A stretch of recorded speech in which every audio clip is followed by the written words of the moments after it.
সমিতির উদ্যোগে এই বনভোজন আয়োজনের আমার সহকর্মীবৃন্দ, বিএনপি এবং অঙ্গ সংগঠনের নেতৃবৃন্দ এবং পিপি শামসু, ফাইসাল এবং হারুন সহ মার্কেট কমিটির আমার অত্যন্ত প্রিয় সভাপতি দুজন এবং অন্যান্য সকলেই, আমি সকলকে আন্তরিক ধন্যবাদ জানাই যে আপনারা আমাকে আমন্ত্রণ করেছেন। তো আমার সবচেয়ে ভালো লাগছে এই জন্য যে বহু বছর পর আল্লাহর রহমতে আমরা আজকে এই জায়গায় দাঁড়িয়ে আপনাদের সাথে দেখা করার সুযোগ করে দিয়েছি।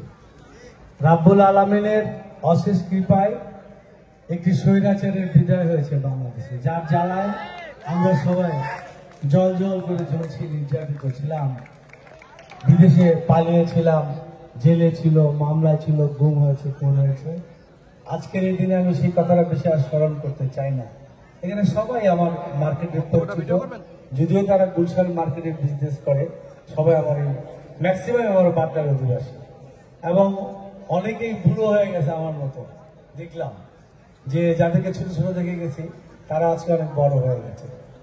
সুন্দর এই আয়োজন, আমি জানি সুজন এবং অন্যান্য যারা মার্কেটে তারা যে সুন্দর একটা আয়োজন করবে। আজকে অনেক কাজ ছিল, তারপরে এখানে আসলাম। তো আমার ছেলেপেলেরা ছিল, অনুষ্ঠানটা আগে হলে আরো ভালো হতো, তাদেরকে সবাইকে নিয়ে আসতে পারতাম। তো আমার আরেকটি কাজ আছে, যে কারণে দুঃখিত, আমি বেশি সময় আর দিতে পারছি না। তো সকলকে আমি আমার পক্ষ থেকে অভিনন্দন এবং শুভেচ্ছা। আর সর্বোপরি একটি কথা বলবো, আনন্দ ঘন পরিবেশে আপনারা আছেন, যে দেশের এই পট পরিবর্তনে সাধারণ মানুষ, ব্যবসায়ী এবং যারা আমাদের দেশের যে কিভাবে বলবো সেটা, যারা স্বল্প আয়ের লোক, তাদের এই পার্টিসিপেশনের মাধ্যমে আমরা এই ভয়ঙ্কর স্বৈরাচারী তাবেদারকে বিদায় করতে পেরেছি।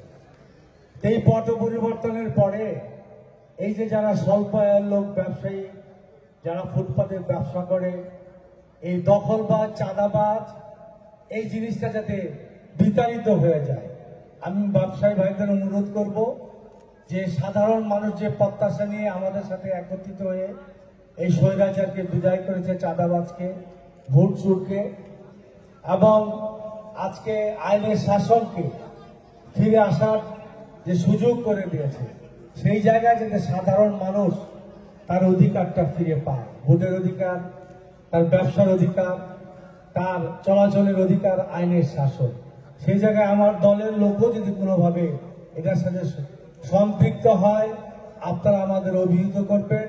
এই ব্যাপারে আমরা মিনিমাম কোনো ছাড় দিতে চাই না। যে ক্ষুদ্র ব্যবসায়ী বা বড় ব্যবসায়ী যার যার স্থানে ব্যবসা করবে, আগের মতো মানুষ যেটা বলতে চেষ্টা করে যে আওয়ামী লীগ দেশে আরেকজন আসবে, তারাও করতেছে, এটা আমি মনে করি অনেকটাই অপপ্রচার। এই যে গুলশান মার্কেটে আমরা নতুন কমিটি পাওয়ার পর ব্যবসায়ীদের অনেক কিছুই আমি দেখলাম যে উন্নতি হয়েছে। এত বড় সুন্দর একটা মার্কেট, এটার সামনে একটা ফুটপাথ, হকার, ডাস্টবিন, পার্কিং এর জায়গার মধ্যে রেলিং লাগাই দেওয়া হয়েছে, সবকিছুর অনেকটা উন্নতি হচ্ছে।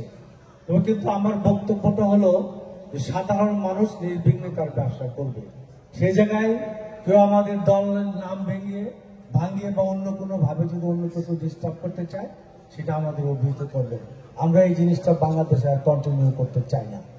আমরা সকলে মিলেমিশে সুন্দরভাবে আগামীর একটি সুন্দর বাংলাদেশ গড়ার প্রত্যয়ে আপনাদের এই সুন্দর পরিবেশে আমি সকলকে ধন্যবাদ জানাই। এবং বিশেষ করে আপনাদের শিল্পী, অনেকদিন পরে একটু মুক্ত মাঠে গান আমি শুনলাম, সঙ্গীত শিল্পীরাও অত্যন্ত সুন্দর, ভালো। ধন্যবাদ সকলকে। জামান একটা গান গাবে নাকি? জামান তো ছিল। আচ্ছা ঠিক আছে, থ্যাংক ইউ। আবার দেখা হবে, কথা হবে। খুদা হাফেজ। বাংলাদেশ জিন্দাবাদ। সকলকে ধন্যবাদ।